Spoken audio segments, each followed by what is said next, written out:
Hello दोस्तों, आप सभी लोग हमारे YouTube channel MKS study world में हार्दिक स्वागत है।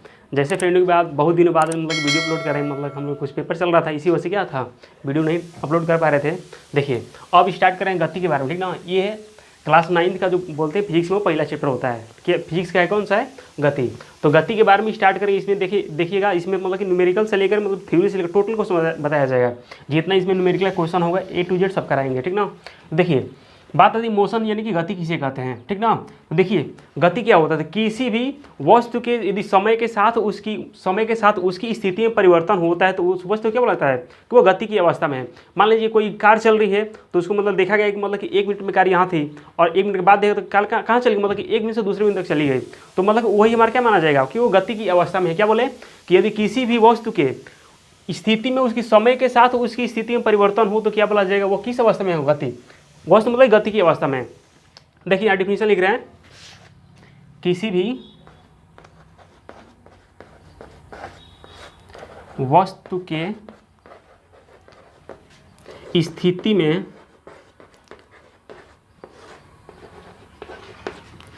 समय के साथ परिवर्तन होता है, समय के साथ परिवर्तन होता है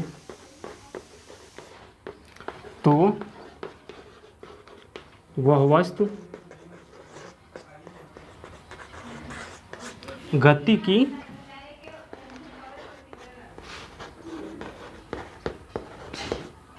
अवस्था में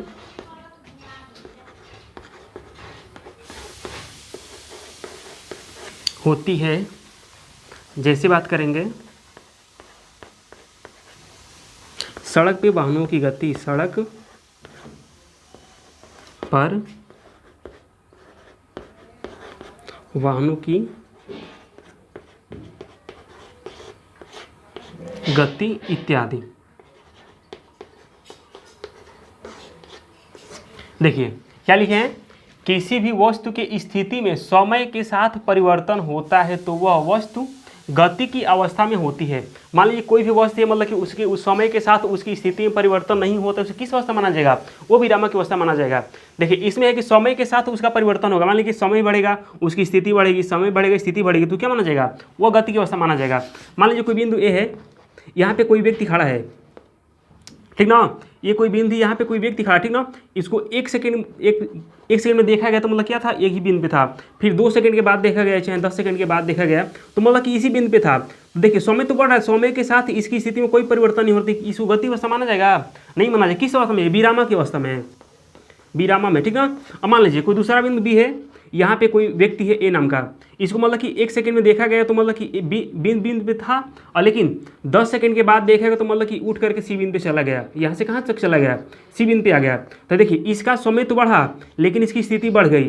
तो क्या बोले कि किसी भी वस्तु की स्थिति में समय के साथ परिवर्तन होता है तो उसकी कौन सी अवस्था माना जाता है, वो गति की अवस्था माना जाता है। और देखिए किसी भी वस्तु को 2 ही स्थिति होता है, या तो विरामा की अवस्था में रहेगा तो किस अवस्था में रहेगा, गति की अवस्था में रहेगा, ठीक ना। देखिए और विरामा क्या होता है, विरामा अवस्था इसी का उल्टा होगा, ठीक ना।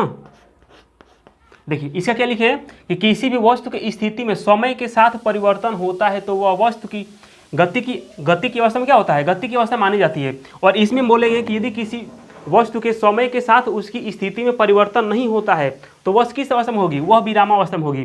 किसी वस्तु की 2 ही स्थिति होती है, या तो गति की अवस्था में रहेगी और ये तो किस अवस्था में रहेगी, विरामा की अवस्था में। विरामा अवस्था होता है रुका हुआ, ठीक ना।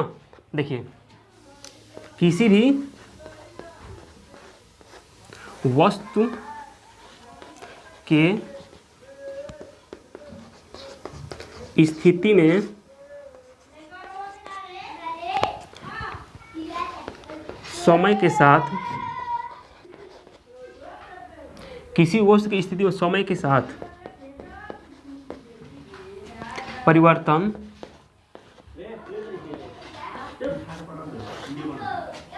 नहीं होता है,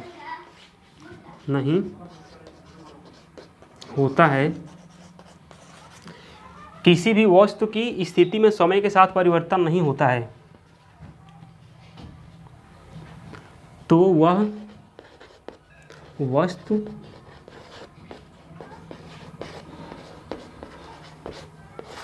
विरामा अवस्था में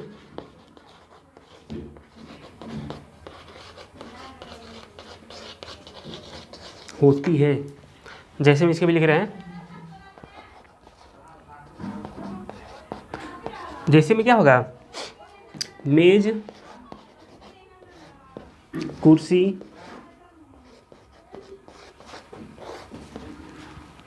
और क्या लिख देंगे जैसे बोर्ड इत्यादि। देखिए विरामावस्था मतलब सीधा समझिए क्या होता है, रुका हुआ, ठीक ना। उसी को क्या बोलते हैं, रुका हुआ, मतलब कि विरामावस्था को बोलते हैं रुका हुआ। और गति की अवस्था यहाँ लिखते हैं, चलिए गति की अवस्था, ठीक, ये हमारा हो गया। ये कौन सा था, विरामावस्था। देखिए गति में क्या बोले, तो किसी भी वस्तु की स्थिति में यदि समय के साथ उसकी स्थिति में परिवर्तन होता है तो उसे बोला जाता है गति की अवस्था। और विरामावस्था क्या होता है, तो किसी भी वस्तु में उसकी स्थिति में यदि समय के साथ परिवर्तन नहीं होता है तो उसको क्या बोला जाता है, विरामावस्था। विरामावस्था का मतलब क्या होता है, इसका होता है कि मतलब विरामावस्था मतलब कि रुका हुआ, और गति की अवस्था मतलब कि चलता हुआ, ठीक ना। इतना नोट करिए। अब इसके आगे बता रहे हैं गति के प्रकार के, नहीं गति कितने प्रकार की होती है, ठीक ना, इतना नोट करिए। चलिए अब देखते हैं गति के प्रकार में।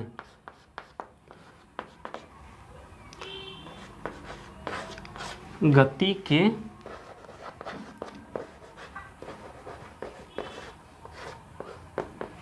के प्रकार। देखिए क्लास 9th में आपको मतलब कि 3 ही टाइप से विधियों से मिलेगा पढ़ने को, ठीक ना, कि गति के प्रकार होता है तो गति के प्रकार 3 ही आपको मिलेगा पढ़ने के लिए। एक होता है ऋजुरेखीय गति, दूसरा होता है वृत्तीय गति, तीसरा होता है कौन सा, दोलन गति।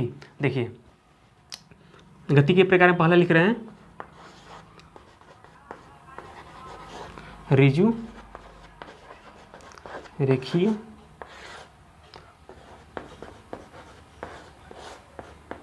गति, और दूसरा होता है वृत्तीय गति। वृत्तीय गति, तीसरा कौन सा होता है, दोलन गति। दोलन गति। देखिए ऋजुरेखीय गति मतलब क्या होता है, तो यदि कोई भी वस्तु में, कोई भी गतिशील वस्तु किसी ऋजुरेखीय मार्ग पर एक ही दिशा में गति करती है तो उसको क्या बोला जाता है, ऋजुरेखीय गति। क्या बोले कि यदि कोई गतिशील वस्तु किसी ऋजुरेखीय मार्ग पर एक ही दिशा में मतलब की गति करती है उसे कौन सी गति बोला जाएगा, ऋजुरेखीय गति। इसका इससे हो सकता है जैसे पटरी पे मतलब कि जो ट्रेन की गति हो सकती है, ठीक ना, जो ट्रेन क्या होती है मतलब कि एक ही दिशा में गति करती है तो उसकी गति कौन सी हो जाएगी, ऋजुरेखीय गति। अब मान लीजिए किसी वस्तु को मतलब स्वतंत्रता पूर्वक आसमान में से मतलब कि नीचे गिरता है तो जो गिरता है तो क्या होता है, सीधी एक ही दिशा में गिरता है तो उसकी गति कौन सी हो जाएगी, ऋजुरेखीय गति। मतलब कि बोल सकते हैं यदि कोई भी वस्तु जो होता है तो एक ही दिशा में यदि गति करता है तो उसकी गति कौन सी होती है, ऋजुरेखीय गति। और वृत्तीय गति क्या होता है, देखिए वृत्त से मतलब कि इसमें वृत्त है ना, वृत्त से समझ कि गोला, ठीक ना। यदि कोई भी गतिशील वस्तु किसी वृत्ताकार मार्ग पे गति करती है तो उसकी गति कौन सी होती है, वृत्तीय गति। और दोलन गति क्या होता है, तो यदि कोई भी गतिशील वस्तु किसी निश्चित बिंदु को एक केंद्र मान करके उसके इधर उधर गति करती है तो उसकी गति कौन सी होती है, दोलन गति, ठीक ना। देखिए एक एक बार में चर्चा कर रहे हैं। अब पहला कौन सा है, ऋजुरेखीय गति। क्या बोले कि जब कोई गतिशील वस्तु, जब कोई गतिशील वस्तु, गतिशील वस्तु किसी ऋजुरेखीय मार्ग पर एक ही दिशा में, एक ही दिशा में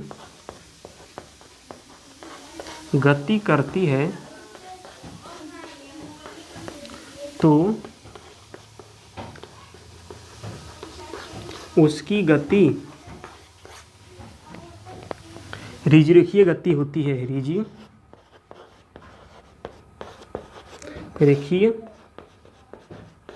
गति होती है। देखिए उसमें क्या लिखे है, एक ही दिशा, ठीक ना, उसकी दिशा क्या होगी, बदलेगी नहीं, क्या होती, फिक्स होगा। अब जैसे में क्या होगा,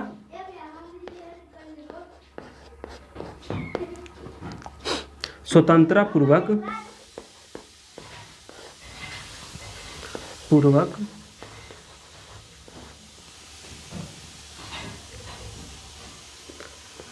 स्वतंत्रता पूर्वक, एक मिनट तो नहीं,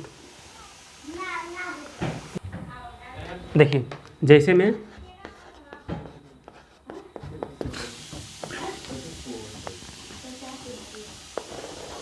ऊपर से नीचे गिरती हुई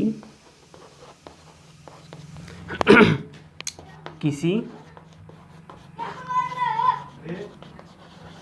वस्तु की गति,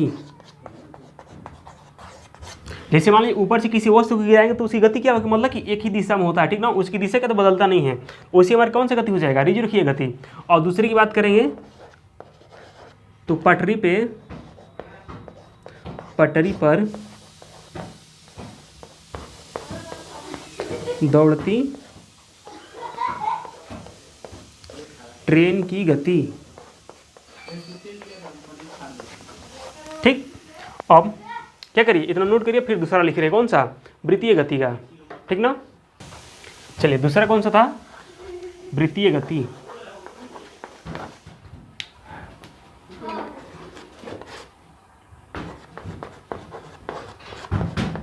इसमें क्या बोले थे कि जब कोई गतिशील वस्तु किसी वृत्ताकार मार्ग पे गति करती है तो उसकी गति कौन सी होती है, वृत्तीय गति। देखिए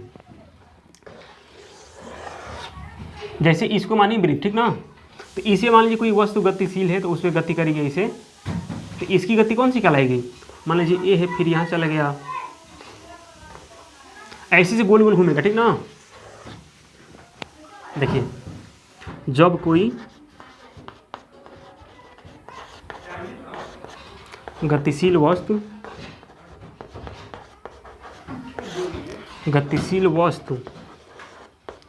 किसी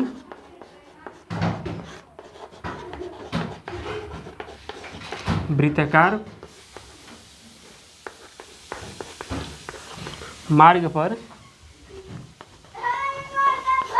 गति करती है तो उसकी गति वृत्तीय गति कहलाती है। इसका जैसे में ज़्यादा उदाहरण हो जाएगा, ठीक ना।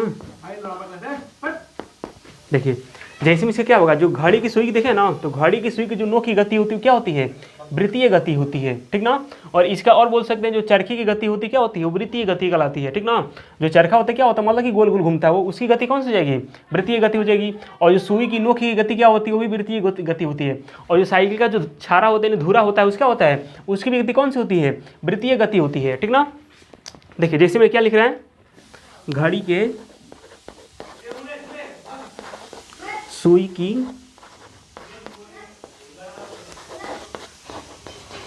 नोक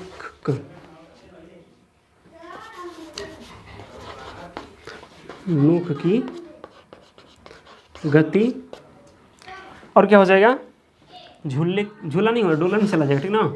इसमें होगा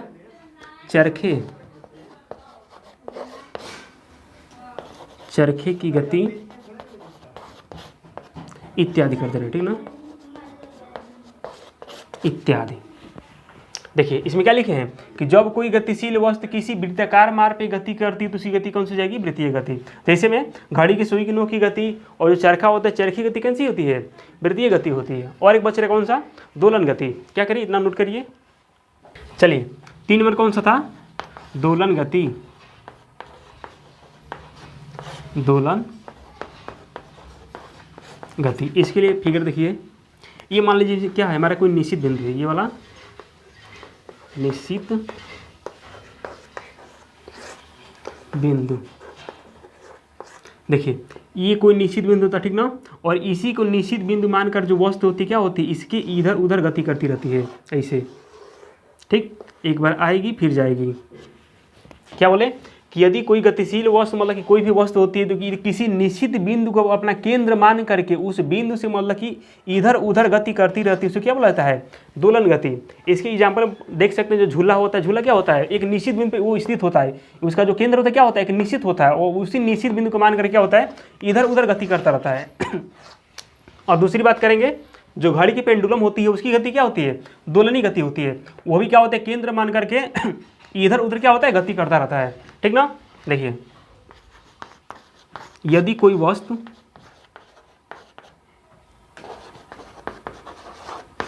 किसी निश्चित बिंदु को किसी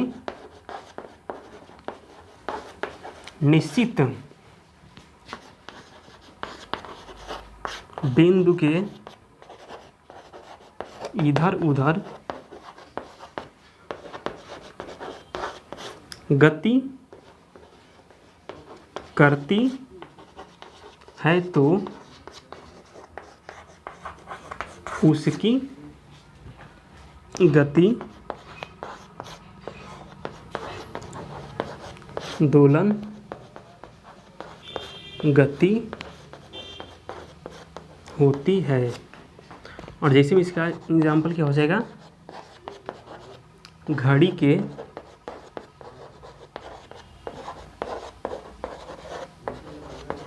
पेंडुलम की गति, और क्या हो जाएगा? झूले की गति। ये सब क्या हो गया हमारा? गति के प्रकार था। ठीक ना? अब इतना क्या करिए आप लोग नोट करिए, और मिलते हैं अगले वीडियो में। उसमें बात करेंगे दूरी के बारे में, विस्थापन के बारे में, और वेग के बारे में, और चाल के बारे में। ठीक ना? और उसमें भी चर्चा करेंगे न्यूमेरिकल के बारे में। मिलते हैं अगले वीडियो में। ठीक, थैंक्स।